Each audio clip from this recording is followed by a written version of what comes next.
kerajaan Kalingga pada abad 600 Masehi. Mana bukti sejamannya? Lihat Prasasti Sojomerto. Apa namanya? Prasasti Sojomerto merupakan bukti sejaman. Batunya 4 Masehi, abad 4 Masehi sampai abad 6 Masehi. Kita hitung saja kalau dia abad 6 Masehi. Kalau abad 6 Masehi, di Batang ini sudah menjadi kerajaan besar di Nusantara. Sekarang 2025 berarti sudah 1400 tahun yang silam bersamaan di Saudi Arabia. Nabi Muhammad diutus oleh Allah Subhanahu wa Ta'ala sebagai nabi. Di Batang sudah ada kerajaan besar Bapak dan Ibu, Bapak dan Ramil, ya Lukman jangan gegabah. Itu di Pemalang masih kalah. Di sini sudah abad 6 sudah ada kerajaan besar. Pemalang harus ditemukan juga batunya, batu apa itu. Di sini ada batu Sojomerto yang kadang-kadang orang Kalipucang sendiri belum tahu, tapi orang Banten sudah tahu. Kenapa? Karena orang Banten suka dengan sejarah. Allah, Allah, Allah.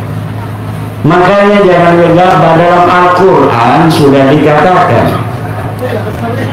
Anna ashabal kahfi warraqimi kanu min ayatina ajaba.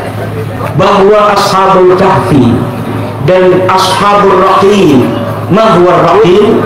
Raqim bimakna marqum ay maktub.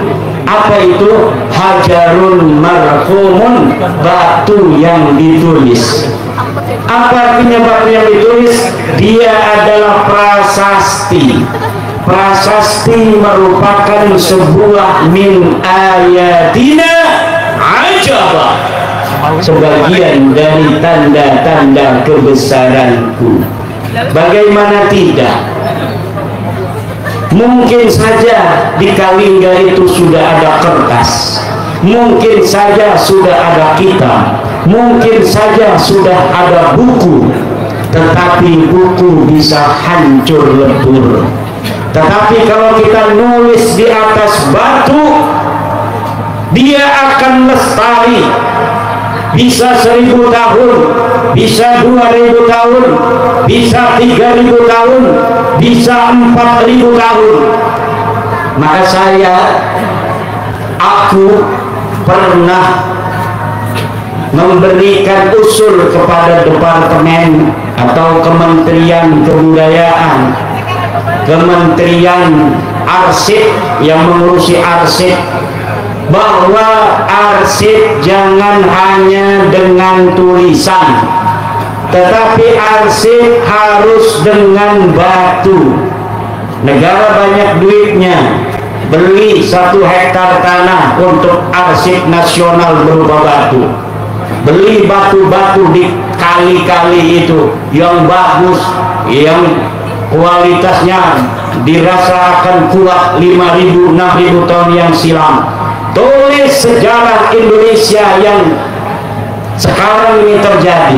Dari mulai 1945, presiden pertama adalah Insinyur Soekarno, wakil presidennya adalah Muhammad Hatta, panglima besarnya adalah Jenderal Sudirman, kemudian diganti oleh Presiden Soeharto, diganti oleh Presiden B.J. Habibie, diganti oleh Presiden Gus Dur radhiyallahu anhu, diganti oleh Presiden Megawati, diganti oleh Presiden Susilo Bambang Yudhoyono, diganti oleh Presiden Joko Widodo, kemudian pada 2024 diganti oleh Presiden Prabowo Subianto. Ditulis di dalam prasasti. Kemudian ketika ada lagi pergantian kepemimpinan, ditulis terus wahakada ila yaumil qiyamah. Nanti di suatu masa 2000 tahun yang silam, ketika peradaban telah berganti, mungkin saja batu-batu itu kemudian tertimbun oleh gunung Merapi, tetapi suatu masa, suatu saat akan ditemukan dan akan kelihatan bagaimana sejarah masa lalu Indonesia tahun 2025 Masehi. Ini harus jadi pelajaran, ini harus menjadi iktibar. Bagaimana kita mengenal masa lalu hanya dari batu-batu yang ditinggalkan oleh leluhur kita, orang-orang Kalingga di Batang ini. Bagaimana orang-orang Pajajaran mengenal Prabu Siliwangi dari batu tulis yang ditinggalkan oleh Prabu Siliwangi. Bagaimana orang-orang Mataram masa lalu dinasti Sailendra mengenal seluruh mereka dengan Borobudur ditinggalkan begitu megah, dengan Roro Jonggrang, dengan Candi Prambanan dan lain sebagainya. Tapi kalau kita hanya menyiapkan kertas yang terbuat dari kayu bahannya, kertas bisa dimakan rayap, saudara. YouTube ini hanya ketika Google masih ada, ketika satelit masih berfungsi. Bagaimana nanti kalau suatu saat, suatu masa terjadi perang nuklir antar galaksi, kita perang dengan alien, dihajar itu semua satelit-satelit kita, hancur lebur, kemudian Google, internet tidak ada lagi. Apa yang ada di YouTube, pidato-pidato saya kemudian hilang. Betul atau tidak? Tulisan dimakan rayap hilang. Apalagi kalau jadi bungkus gegodoh, jadi bungkus bala-bala bakwan, akhirnya itu dibakar sebagai sampah. Tetapi kalau kita tulis batu, maka PWILS Kabupaten Batang, Jawa Tengah bikin prasasti, Panglima Nukman bikin prasasti tahun 2025, aku menjadi Panglima Laskar Sabilillah Jawa Tengah, asalku dari Kendal. Nanti kalau anak cucunya membaca itu, daripada batu-batu itu akan timbul kebanggaan. Karena itu, bagaimana cara kita mampu menundukkan sebuah bangsa sehingga bangsa itu akan menjadi seperti bebek, seperti kambing yang dapat kita kendalikan, yang dapat kita jajah, yang dapat kita jadikan budak. Caranya adalah dengan menghancur leburkan sejarah masa lalu bangsa itu, sehingga mereka akan terputus dengan leluhurnya, sehingga mereka akan terputus dengan masa lalunya, dengan sejarahnya yang begitu besar, dengan sejarahnya yang begitu mengagumkan. Karena apa?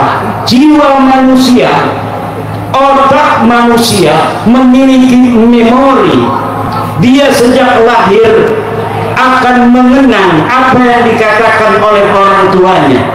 Apabila orang tuanya mengatakan suatu sejarah yang sebenarnya ini adalah sejarah palsu, maka yang akan diingat oleh dirinya adalah sejarah palsu sampai dia wafat kembali kepada Allah Subhanahu wa Ta'ala. Tetapi ketika seorang ibu mengatakan kepada anaknya, engkau adalah bangsa Batang, engkau keturunan Kalingga, engkau keturunan Ratu Sima, tidak ada koruptor yang berani untuk korupsi di masa Ratu Sima, tidak ada maling yang berani maling. Sepeda diletakkan di depan rumah, tidak akan ada yang mencuri kalau di zaman Ratu Sima. Kenapa? Karena Ratu Sima yang berasal dari Batang ini, saudara, jangankan orang lain, anak sendiri dieksekusi ketika dia melanggar hukum. Kalau kita belajar tentang keadilan, hukum belajar kepada orang Batang karena mereka adalah keturunan Ratu Sima.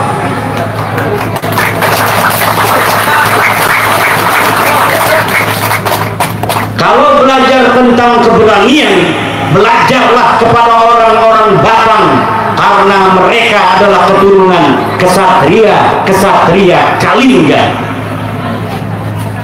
Kami tidak mengenal Kiai Kalingga apa, kita melureh Batang sejaman pengen. Kenapa? Karena memang sejarahnya belum dieksplorasi oleh putra-putra Batang sendiri. Darah di Batang itu bangketa, bukan. Batang adalah dahan yang terkuat, yang darinya muncul kemudian buah-buahan yang lebat, yang manis rasanya. Itulah Batang.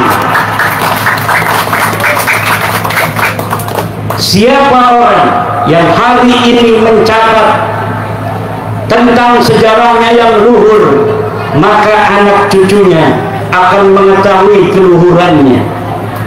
Siapa orang yang lalai mencatat sejarahnya, maka anak cucunya kemudian akan melupakannya.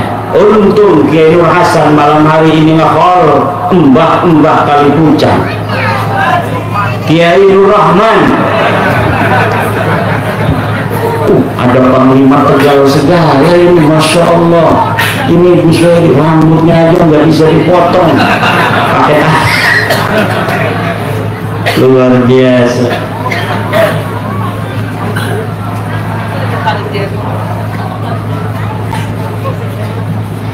Jaya Katwang, tahu Jaya Katwang?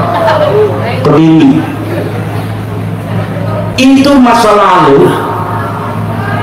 Jaya Katwang dari kerajaan Kediri. Kenal Ken Arok, Singosari.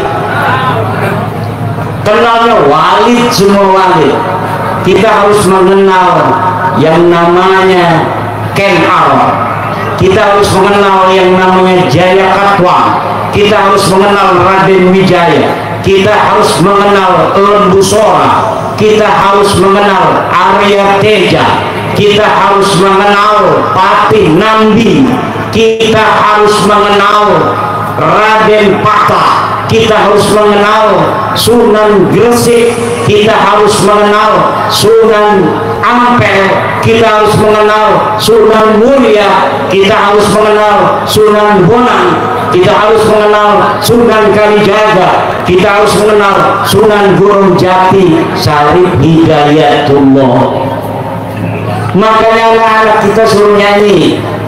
Nyanyinya jangan balonku ada 5, itu aja nggak apa-apa, itu dihafal. Tapi ditambahin lagu Wali Songo, Syarif Hidayatullah. Saya juga hafalnya Syarif Hidayatullah karena nadanya terakhirnya enak sekali, Syarif Hidayatullah. Gimana pertanyaannya? Sunan Gresik hafal semua, Bu? Ayo kita nyanyi bareng-bareng. Sunan Gresik, terus yang anteng.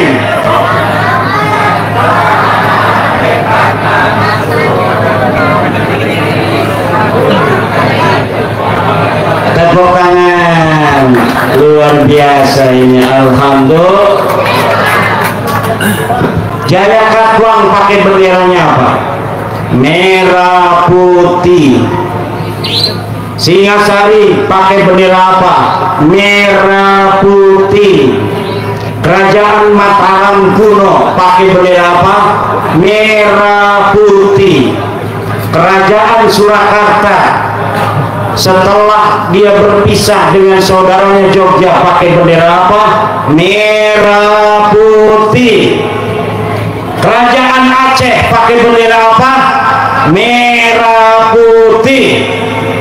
Kerajaan-kerajaan di Sulawesi, Bone, benderanya juga merah putih. Apa yang dibawa oleh Sisi Mangaraja ketika perang melawan Belanda? Apakah dia pakai bendera-bendera yang lain? Tidak. dia memakai bendera merah putih.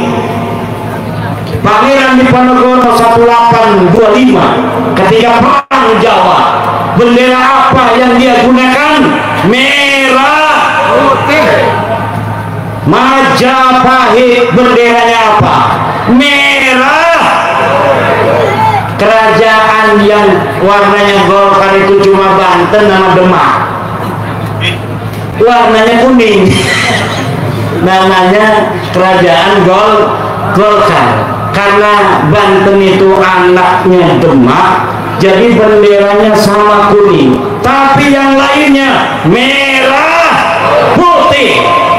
Makanya karena kebanyakan bendera-bendera Nusantara adalah merah putih, para depan di pader bangsa kita, Insinyur Soekarno, Muhammad Hatta, Husni Tamrin dan lain sebagainya, kemudian mensepakati bahwa bendera kita adalah merah, merah, merah. Jadi merah putih sudah ribuan tahun bersama anak-anak bangsa Nusantara. Tidak ada yang mengatakan sejak zaman dulu para sejarawan bahwa merah putih hanya keluar baru tahun 1945. Tidak, saudara. Tapi merah putih bersama bangsa Indonesia sudah ribuan tahun yang silam. Dari saripati budaya dan memori kolektif bangsa Indonesia terciptalah bendera kesayangan kita merah putih yang hari ini ada di lengan-lengan para laskar sabilillah perjuangan Wali Songo Indonesia dan Banser Ansor. Saya ledek tadi Bapak polisi dengan Bapak TNI. Kenapa kalah dengan PWI? Ada lambang bendera merah putih. Banser, ketuanya mana? Ketua Batang pakai Banser, ada merah putihnya. Tentara sudah nggak ada, polisi di bajunya nggak ada. Kata Kiai Kesepuan, karena tentara dan polisi merah putihnya sudah ada di dalam dada dan sudah ada di dalam jiwa. Tetapi khusus PWLS, walau merah putih itu terletak di bajunya, tapi dia juga selalu berkibar-kibar di dalam dada dan jiwa daripada para laskar sabilillah perjuangan Wali Songo Indonesia. Di merah putih ini harus berkibar ila yaumil qiyamah. Indonesia ini 1000 tahun 45 anugerah yang sangat terbesar bagi bangsa Nusantara. Dari zaman dulu kita di bangsa Nusantara ini terdiri dari berbagai macam kerajaan-kerajaan. Tahun 1 Masehi kerajaannya cuma ada di Banten, namanya Salaka Negara. Kemudian 4 Masehi itu ada di Martapura di Kalimantan, kemudian Kalingga ada di Batam, kemudian Tarumanegara ada di Bekasi, tapi berbeda-beda kerajaannya. Kemudian abad-abad selanjutnya, pada abad ke-10 Masehi muncul Singosari, kemudian Mataram kuno abad ke-7, abad 13 muncul Majapahit. Majapahit hampir saja menguasai seluruh Indonesia, tapi sayang umur Majapahit tidak begitu panjang, hanya 200-an tahun Majapahit. Kemudian muncul kesultanan Islam di Demak, ada kesultanan Islam didirikan oleh Raden Patah Demak. di Giri Kedaton di Jawa Timur ada Kesultanan Kedatuan Giri. Di Cirebon kemudian ada Kesultanan Cirebon. Di Banten Kesultanan Banten. Di Jayakarta itu fasal daripada kesultanan yang ada di Banten. Tapi kita belum pernah bersatu seperti tahun 45 dari Aceh sampai Papua. Tetapi tahun 1945 alhamdulillah kita bersatu dari Sabang sampai Merauke di bawah satu bendera merah putih dengan satu dasar Pancasila. Ini harus dijaga. Ini harus jangan sampai dipecah belah. Tidak boleh lagi orang-orang yang ingin kemudian merubah negara kita dari negara kesatuan Republik Indonesia kemudian dipecah-pecah kembali seperti masa lalu. Kenapa? Karena kalau sudah dipecah-pecah lagi maka akan mudah dikuasai bangsa lainnya. Hari ini kita bangsa besar, kita bangsa yang keempat di dunia terbesar secara penduduk. Pertama di China, di India, Rusia, Amerika, Indonesia. Kelima, ini negara yang sangat diperhitungkan dunia. Jadi setiap anak, setiap putra Indonesia itu masuk catatan. Walaupun kita ini hanya rakyat biasa, RT aja bukan, tetapi masuk catatan untuk kebanggaan kita sebagai bangsa besar di dunia, bangsa Indonesia.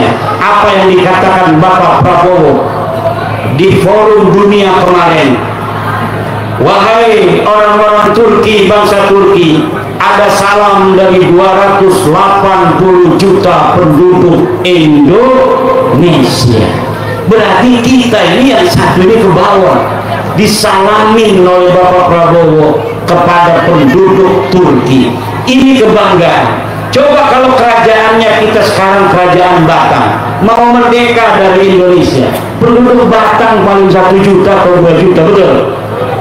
Itu tidak membanggakan. Ada salam dari 1 juta penduduk negara Batam. Tapi marilah kita jaga Indonesia ini selama-lamanya. Nama Indonesia ini adalah nama yang barokah. Indonesia, Indonesia adalah berarti Nusantara, negara yang terdiri dari 17.000 pulau, yang terdiri dari berbagai macam suku bangsa. Ada Jawa, ada Sunda, dan ada yang lainnya. 280 juta terdiri dari 700 suku, bahkan menurut BPS 1.400 suku bangsa. Bahasanya beda-beda. Di Batam boleh bahasa Jawa, tapi bahasa Jawa Batam berbeda dengan bahasa Jawa Tegal, betul? Orang Tegal bahasa Jawa, tapi bahasa Jawa Tegal pasti ada bedanya dengan bahasa orang Pemalang. Orang Pemalang bahasa Jawa beda dengan orang Cirebon. Katanya Banten nama Cirebon itu saudara, tapi Kiai Abbas ketua umum kita PWLS ngebel saya bahasa Jawa Cirebon. Kalau bahasa kasarnya panglimanya itu Ali Hikmi. Kalau ngomong bahasa Jawa biasa saya ngerti. Tapi kalau sudah bahasa Jawa halus Cirebon saya nggak ngerti. Saya cuma jawabnya nje. Padahal nggak ngerti saya. Katanya saudara tapi ngomong nggak ngerti saya. Katanya yang tua itu Banten karena anak pertama. Kata Kiai Abbas, Banten itu adiknya yang muda karena bapaknya orang Cirebon. Pengen keleh, bahaya orang keleh. Kiai Abbas. Yang paling tua itu dilihat dari anaknya, Pak. Betul. Nih, kalau bapaknya mati lebaran, adik-adik itu kemana? Ke kakak laki-laki tertua silaturahminya, betul atau tidak? Makanya pasti Pangeran Pasarean yang ada di Cirebon itu kalau lebaran dia datang ke Banten, bukan Sultan Hasanuddin datang ke Cirebon. Dia nunggu dulu di Banten, setelah Pangeran Pasarean itu silaturahmi salaman, baru Sultan Hasanuddin ke Cirebon. Untuk apa? Untuk ziarah. Begitu tata keramanya. Walaupun sekalian aja ketemu di sana, ketemu di tempat penjara, itu namanya tidak berakhlak, bos. Ke rumah dulu yang tua, baru yang tua ziarah ke bapaknya, walaupun rumah yang muda itu dekat dengan makam ayahnya. Itu sopan santun bangsa Nusantara sejak dulu. Bu, baca juga di dalam buku Mendes Pinto, orang Portugis juga, lebih muda, dia lebih tua, 1580-an dia ke Nusantara. Kalau tadi Tommy Pires 1513 sudah ke Indonesia, dia sudah ke Nusantara, dia mencatat Pajajaran, dia mencatat Majapahit, dia mencatat Demak, dia mencatat Tuban dan lain sebagainya. Apa yang disebutkan melalui buku itu? Sopan santun orang Jawa. Katanya orang Jawa kalau ketemu dengan raja, dia hanya melihat kaki sampai pusarnya. Kalau ngomong, dia tidak pernah mendekat ukuran 4 langkah. Jadi itu raja 4 langkah dia ngomong di situ. Dan kebanyakan yang berbicara langsung itu jarang adanya dia ngomong kepada wakilnya raja. Itu akhlak. Kalau berbicara dengan orang yang sebaya, orang yang sederajat bukan raja, maka dia menyilangkan tangannya ke dada kiri. Nggih. Itunya yang belah sana ngomong nggih, yang belah sininya juga megang dada nggih. Itu dicatat oleh orang Portugis tahun 1513. Dan orang Jawa katanya kalau dipegang kepalanya maka dia langsung ngajak duel pada orang yang megang kepalanya. Tahu raja terhebat di Demak siapa? Sultan Trenggono. Siapa sultan terhebat di Demak? Sultan Trenggono, putra daripada Raden Patah. Bagaimana dia wafat? Dia dapat mengalahkan kerajaan-kerajaan kafir, dia dapat mengalahkan penjajah, tapi dia punya kesalahan kecil, yaitu megang kepala budak. Budak kepalanya dipegang, budaknya langsung marah, langsung menusuk Sultan Demak yang namanya adalah Sultan Trenggono. Jadi dia wafat itu bukan oleh musuh, tetapi karena dia punya pembantu anak kecil masih muda umur 17-an, kemudian dia menyuruh budaknya ini mengambilkan sesuatu, kemudian salah sampai megang kepalanya. Sultan megang kepala si budak ini, maka budak ini langsung ngambil belati dan menusuk Sultan Trenggono. Dari mana kisah itu? Apakah khurafat? Tidak. Ini dicatat oleh sejarah-sejarah yang manuskripnya kita bisa baca di hari ini. Gak ada sejarah-sejarah Jawa khurafat nulis sejarah-sejarah palsu. Kenapa? Karena kita bukan bangsa pembohong. Kita adalah bangsa yang jujur. Kita bangsa yang telah diakui oleh dunia kejujurannya. Kita bangsa yang diakui oleh dunia kekasatriaannya.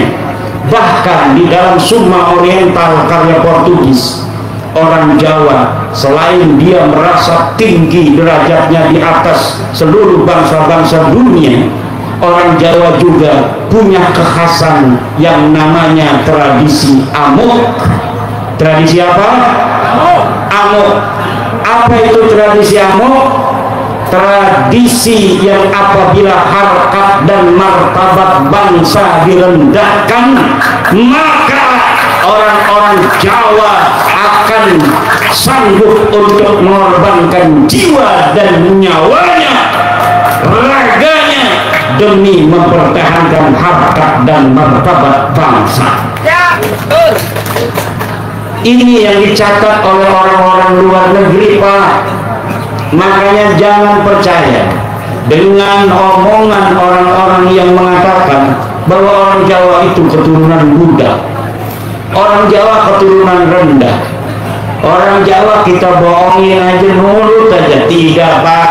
Pasti suatu hari, suatu masa kebohonganmu akan dibongkar oleh orang Jawa. Di suatu hari, di suatu masa, kalau engkau merasa lebih tinggi dari orang-orang Jawa, maka orang Jawa itu tidak akan membiarkan dirinya dihina, tetapi dia akan tunjukkan bagaimana kebesaran sejarahnya di masa lalu dan keangkuhannya di atas bangsa-bangsa lain di dunia ini. Karena memang orang-orang dari Eropa mencatat bahwa orang Jawa itu merasa sebagai orang paling mulia di dunia di masa lalu. Kenapa? Karena kekayaan kita melimpah. Kekayaan kita melimpah. Dicatat oleh Tommy Pires bahwa anjing-anjing pemburu dari raja-raja dan para kesatria kalungnya kalung emas. Bahwa 5 kali kalau emas horde tas emas haram apa kiai dulu haram mau duit.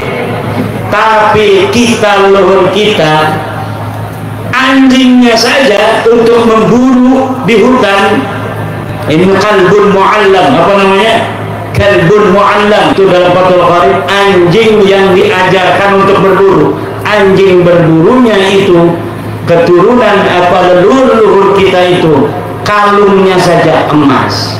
Dia punya tombak, tombaknya ada lapisan, perantinya kelekat. Apa lapisannya? Emas. Prajurit-prajurit Jawa itu lapisan-lapisan pemegang tombaknya adalah emas. Kenapa itu?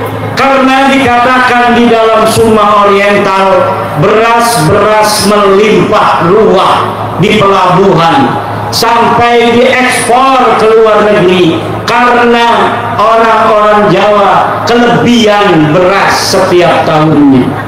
Jadi sekarang kita ini sudah lama ini swasembada tidak pernah mencapai.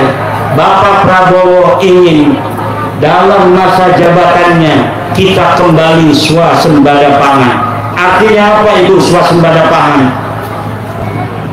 Beras yang kita tanam di Indonesia dari mulai Sabang sampai Merauke cukup untuk makan seluruh bangsa Indonesia, dan kita masih punya simpanan di lumbung. Itu namanya kita mempunyai ketahanan pangan. Sekarang ini belum. Kenapa belum? Karena kita tidak memperhatikan pangan selama ini. Kita terbuai oleh beras-beras murah dari luar negeri.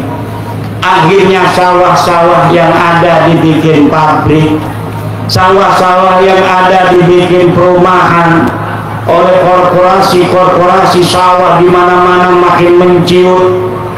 Kemudian kita kurang beras. Menteri Perdagangan beli berasnya dari luar negeri. Pak Prabowo ingin pada masa jabatannya ini Indonesia kembali seperti masa leluhurnya zaman dahulu kala, bahwa kita tidak pernah lagi beli beras dari luar negeri. karena sawah-sawah dari petani kita sudah cukup untuk memberi makan seluruh bangsa Indonesia. Makanya sekarang dibangun sawah-sawah di Irian Jaya di Papua, jutaan hektar oleh Bapak Jokowi dan Bapak Prabowo diteruskan. Di Kalimantan, hutan-hutan sekarang ini Bu, banyak yang dibabak, enggak apa-apa, babak aja hutan itu Pak, bikin sawah yang banyak. Jangan ngedengerin itu ahli-ahli lingkungan dari luar negeri. Orang-orang Indonesia tidak boleh lagi untuk negor wiwitan-wiwitan, untuk menebang pohon-pohon. Buat apa kita banyak pohon kalau kita nggak makan? Kita mau makan pohon? Bikin aja sawah-sawah yang banyak. Untuk apa? Ketahanan pangan. Bu, Ibu, kalau ibu ini kan mikirnya cuma dapur, betul? Mikir laki wayu, betul?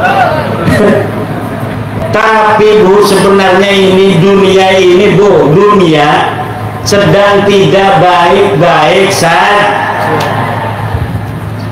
Dunia ini sedang tidak baik-baik saja. Ada ancaman resesi dunia. Amerika Bu, negara yang katanya kaya raya, sekarang ini lagi puyeng mikir utang. Utangnya udah ribuan triliun, jutaan triliun ke luar negeri.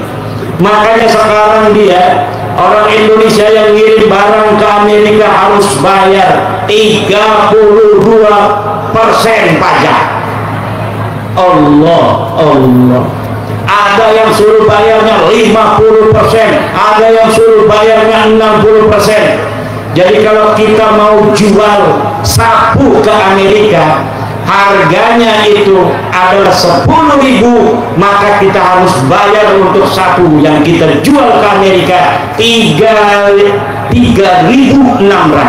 atau 3.200. Jadi harganya akan semakin mahal. Nah, kemudian Cina melawan. Nah, kalau Cina dan Amerika ini sudah berhadap-hadapan, kemungkinan besar terjadi perang dunia ketiga Bu. Kalau terjadi perang dunia ketiga antara Amerika dan China, kita ini dekat Bu dengan Cina, ada laut Cina Selatan yang membatasi. Di situ nanti perangnya. Orang-orang Sumatera, Kalimantan, Sulawesi kena imbasnya. Amerika sudah memiliki pangkalan militer di Filipina. Inggris sudah memiliki pangkalan militer di Malaysia. Inggris juga punya pangkalan militer di Singapura. Inggris juga punya pangkalan militer di Selandia Baru. Inggris juga punya pangkalan militer di Australia. Kita dikepung Bu. Kita ini dikepung. Sementara orang Amerika itu aslinya orang Inggris semua.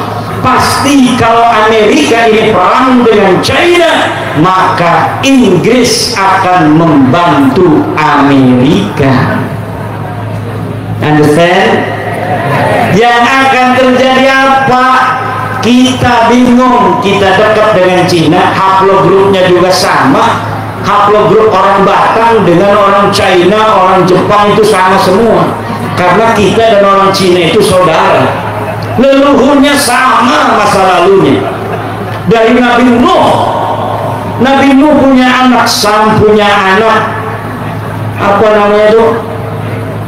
Siapa itu? Kita ini dari satu anaknya Nabi Nuh yang melahirkan bangsa China, bangsa Jepang, bangsa Korea, bangsa Indonesia. Saya waktu di Mesir itu di pasar jalan-jalan. Amo kata anaknya, amo itu paman. Apa? Anta min Sin? La. Min Yaman? La. Min Anta? Anak Indonesia. Jadi kelihatannya kita ini kalau sama orang Arab kelihatannya sama dengan orang China, sama dengan orang Jepang. Pas sekarang zaman-zaman DNA ternyata betul leluhur kita satu DNA dengan orang Jepang dan satu DNA dengan orang Cina.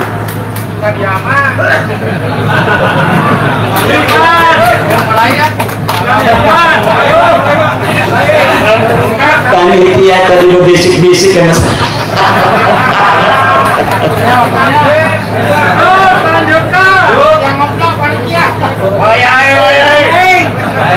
Ngopi dulu. Bismillahirrahmanirrahim.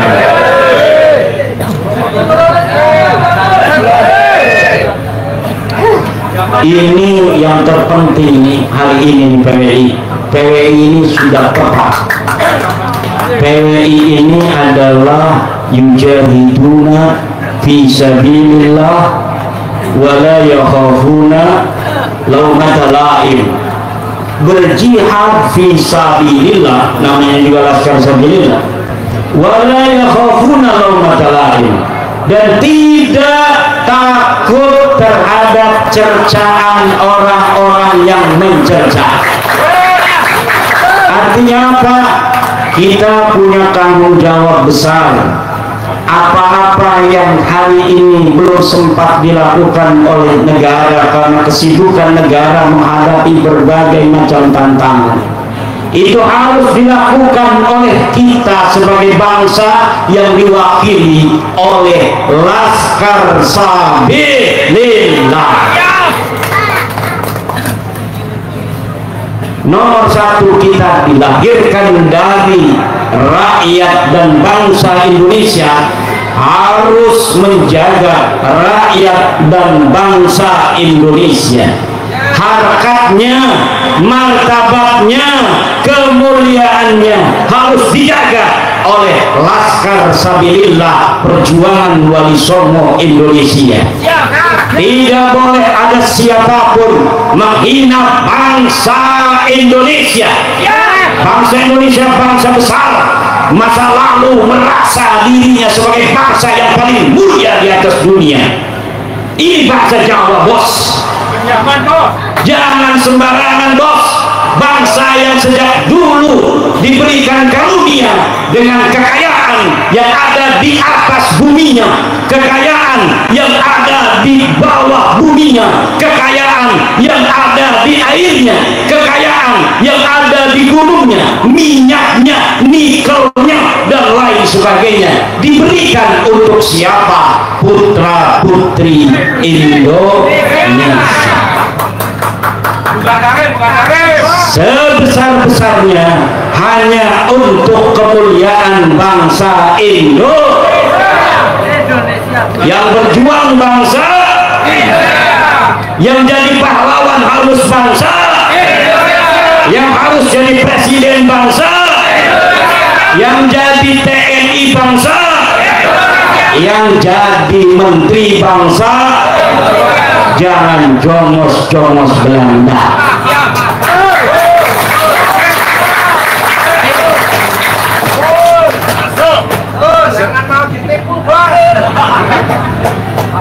Ini, Bu, lahirkan untuk kami hari ini generasi-generasi yang akan datang, yang akan sanggup menjaga kemuliaan kita yang nanti akan menjadi tua-tua renta.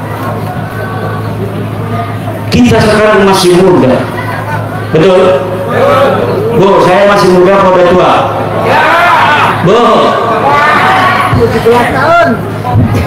Kata ibu-ibu, bapak-bapak masih muda, tapi kata cucu saya udah tua. Cucu saya hampir 2, Bu. Yang satu udah 3 tahun, yang satu dalam kandungan. Tua kan? Hanya beberapa tahun lagi kita produktif. Setelah itu kita melihat anak cucu kita yang sanggup menyuarakan dengan lantang kemuliaan dan kebanggaan dia sebagai bangsa Indonesia. Kalau ibu-ibu tidak bisa melahirkan untuk kami putra-putri yang sanggup menjaga harkat martabat kami, maka tunggulah kehancuran bangsa Nusantara ini di masa depan. Jika anak-anak kita dididik menjadi jongos-jongos dan budak-budak bangsa lain, maka jangan lagi harapkan nanti di suatu masa yang akan menjadi presiden adalah orang-orang Batak dan orang-orang Pemalang. Bisa jadi kita hanya menjadi jongos-jongos saja. Suatu saat nanti kalau kita didik anak-anak kita menjadi budak-budak, menjadi jongos-jongos, maka setiap toko yang ada di pasar-pasar bukan lagi berwajah orang-orang Kalipuja, maka yang akan mempunyai baju-baju TNI yang gagah perkasa bukan lagi putra-putri Pekalongan. Maka jaga kemuliaan ini, bukan hanya menjaga daripada tanah dan airnya, tapi kita harus menjaga jiwanya anak-anak kita, untuk kita katakan sejak dia menjadi seorang manusia, dia baru dilahirkan di dunia, engkau putra bangsa Nusantara, engkau putra Kalingga, orang mulia di dunia ini. Allah berikan kekayaan dunia sepertiganya untuk Indonesia, maka kamu harus menjaga karunia daripada Allah ini sampai kapanpun juga. Jangan biarkan bangsamu dihina oleh bangsa yang lainnya, karena sudah jelas bahwa engkau adalah bangsa mulia yang lebih mulia dari bangsa lainnya. Harus begitu kita. Agar apa? Anak-anak kita jangan jadi jongos-jongos yang kayak di film Walid. Tahu film Walid? Yang mencium kaki bukan bangsa dirinya sendiri. Kalau kita mencium ibu kita sih itu azillatin alal mu'minin, a'izzatin alal kafirin. Tapi kalau kita mencium bangsa lainnya,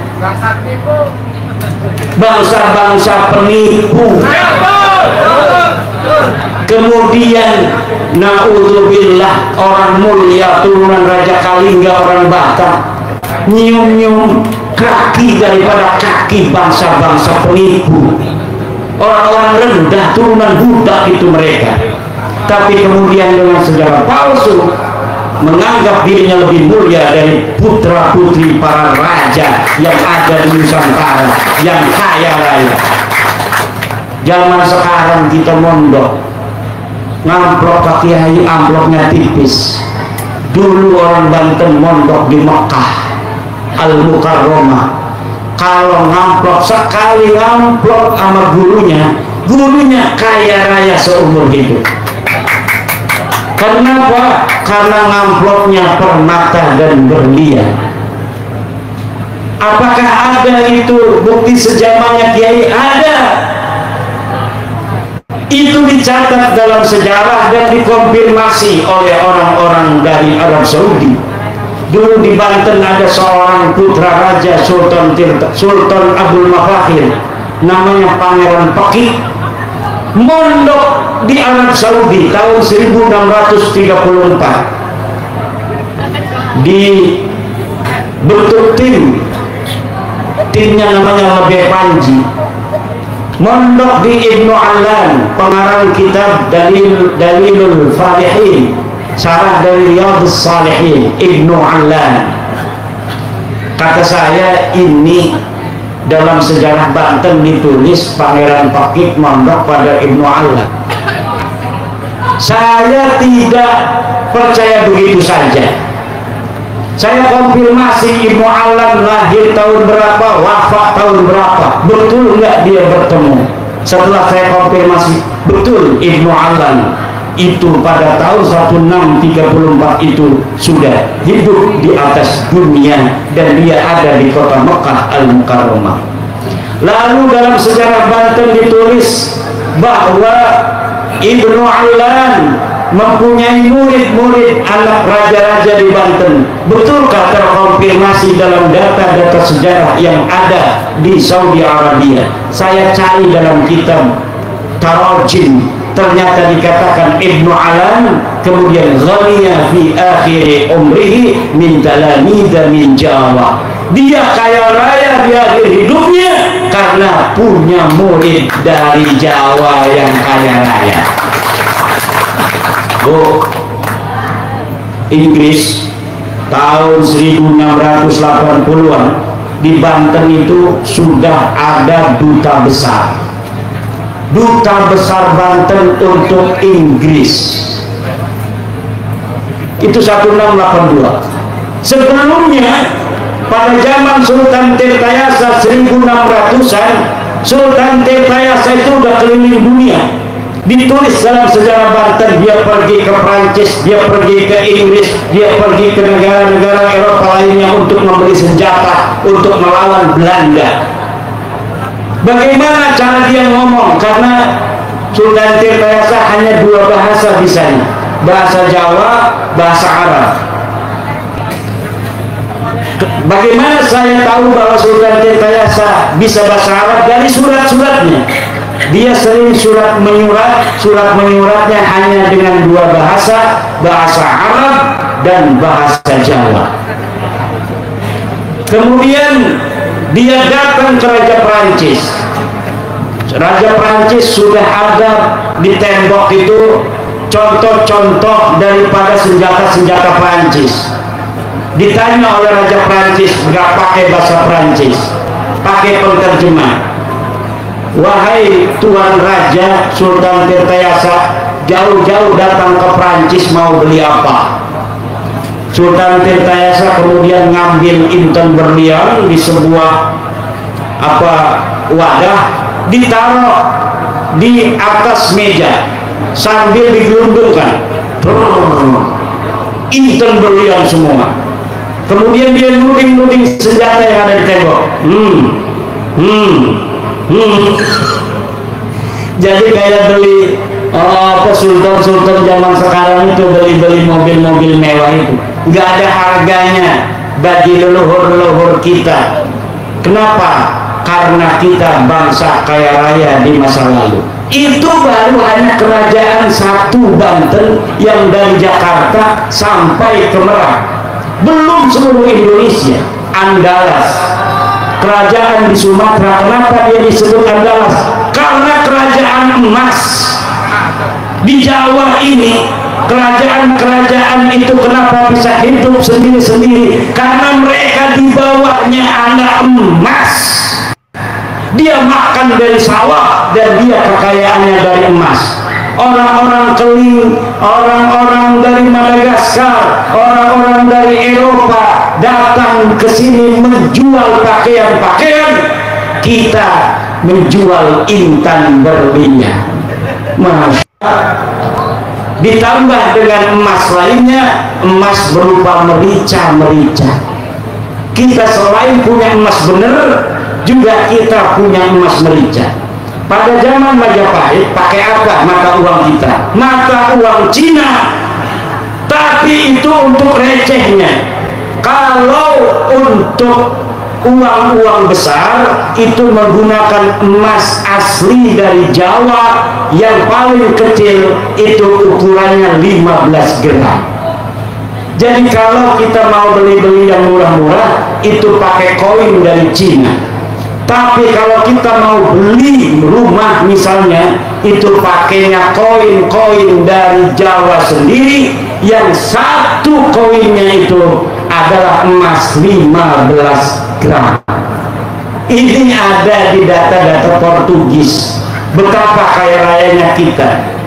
Makanya ayo bersatu, betul, jaga kekayaan bangsa kita, jaga martabat bangsa kita, jaga kiai-kiai kita, jaga PWI-LS kita, jaga Nahdlatul Ulama kita, jaga pemimpin kita, jaga Prabowo, jaga Gibran Rakabuming Raka, jaga gubernur kita, jaga bupati kita, bupati-bupati yang bukan bupati Kirbin. Kalau bupati Kirbin nggak usah dijaga. Bupati bupati-bupati yang masih jadi kibin menteri, kalau ada yang masih kibin melalui dipecat dengan presiden. Gawe rusak alam dunia kita untuk berjuang demi kemuliaan bangsa, dia yang menjadi penghalang. Di sini ini ada bulldozer Allah, awas bukan kelindes. Bulldozer Allah itu seorang bilang siapa-siapa namanya ngarep lindes, minggir orang minggir, minggir orang minggir, minggir orang minggir. Menteri Kibin pecat, Menteri Kibin, Menteri Kibin pecat. Orang dipecat gawe rusak alam dunia. Bu, sing dalam-dalam tuh di sini ngomongnya, oh ya Allah, barang ini menom-menom, orang mereng-mereng, sing kene tua-tua. Assalamualaikum. Alhamdulillah, sembah madem mereng.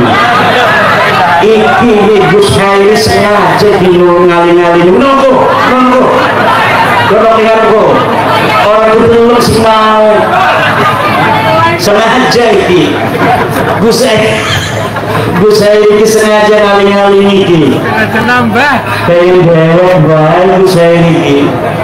Bu, ari wong Kresek ngomong Jawa pada karo wong Pemalang, pada karo wong Batang.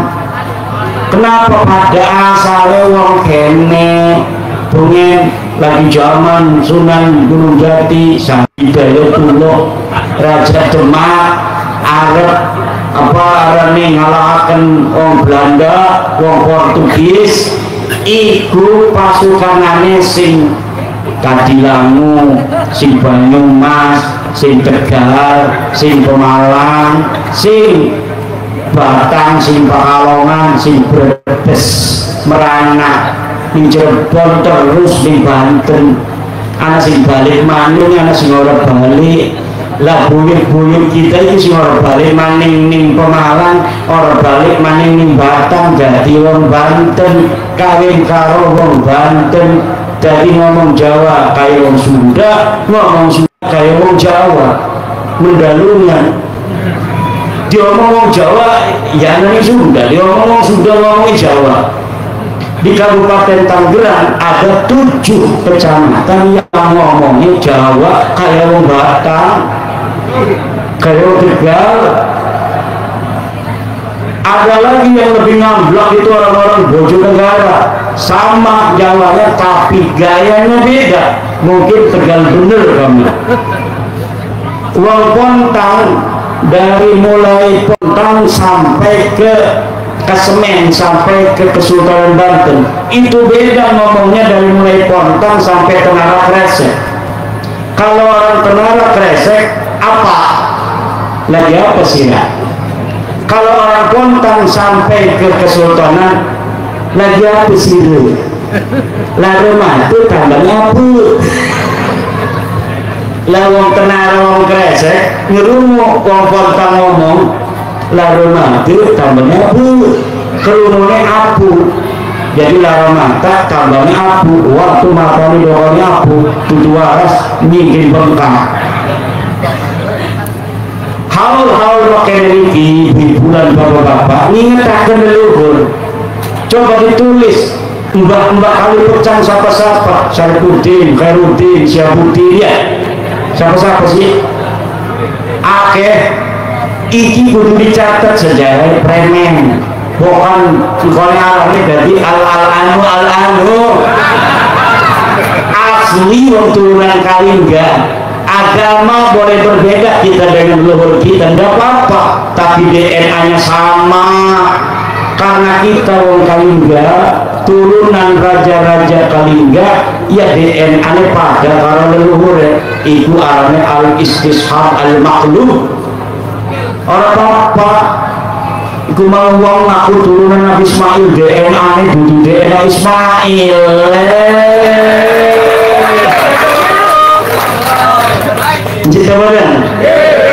Kita orang-orang Jawa, orang-orang besar di masa lalu yang akan kita jaga kebesarannya sampai hari kiamat nanti.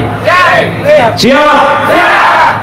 Kalau negara ini masih masih sibuk dengan yang lainnya, biarkan, berikan tugas ini pada PWILS.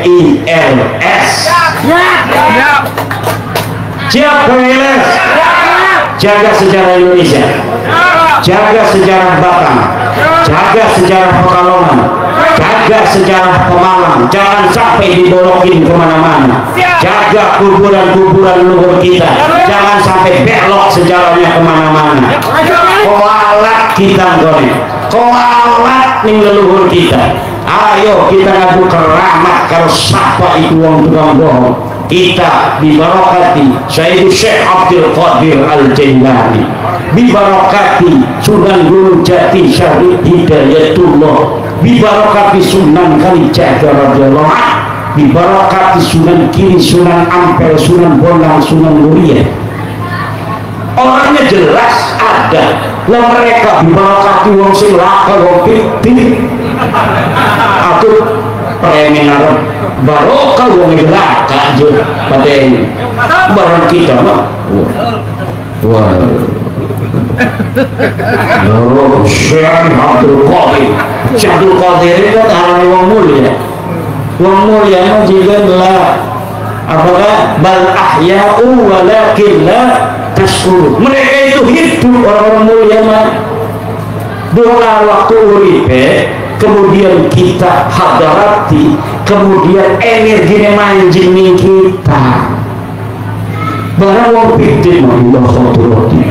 Barang terus bijabis. Wala kepengen barokah.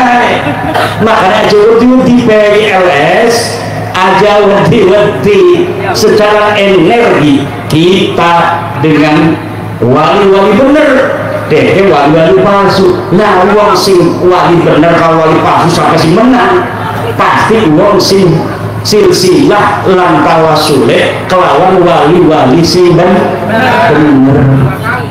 Jaga, wis jaga ngomong lah. Seneng gitu. Kita ini sedang menjaga Indonesia Pak. Krunya Pak Prabowo dewek baik lah kerabini mani. Apa sih dipikir, apa sih menghujat mani marah-marah. Presiden Musgaga perkasai ke pidato nih kan. Coba lihat pidato pertama, uang lalu ngarep ngegelang. Apa yang mau dia kerjakan, lihat pidato pertamanya. Pidato pertamanya sudah jelas, kita jaga Indonesia, kita jadikan Indonesia sebagai bangsa besar yang diperhitungkan dunia, sudah jelas. Makanya sekarang pun konsisten. Aku lihat apa yang ada di televisi, konsisten omongannya. Kita bangga sebagai bangsa Indonesia mempunyai pemimpin yang diperhitungkan dunia, karena sebenarnya dunia bukan memperhitungkan pemimpin kita, tapi memperhitungkan dan menghormati kita sebagai bangsa dan rakyat Indonesia. Haul Mbah Kali Puncak, kita minta keberkahan dari Allah agar para yang dihauli Allah tambah derajat di sisinya, dan keberkahan yang turun untuk kita keturunannya. Batang ini ya Allah, tumbuhkan putra putri yang gagah perkasa, yang cerdas, yang saleh, yang siap menjadi orang-orang yang akan membanggakan para leluhurnya. Tidak jadi kidin, tidak jadi joros, tidak jadi budak, tapi jadi raja di tanahnya sendiri. Amin ya rabbal. Wallahu wal muwaffiq ila aqwamit thariqin. Wassalamualaikum warahmatullahi wabarakatuh.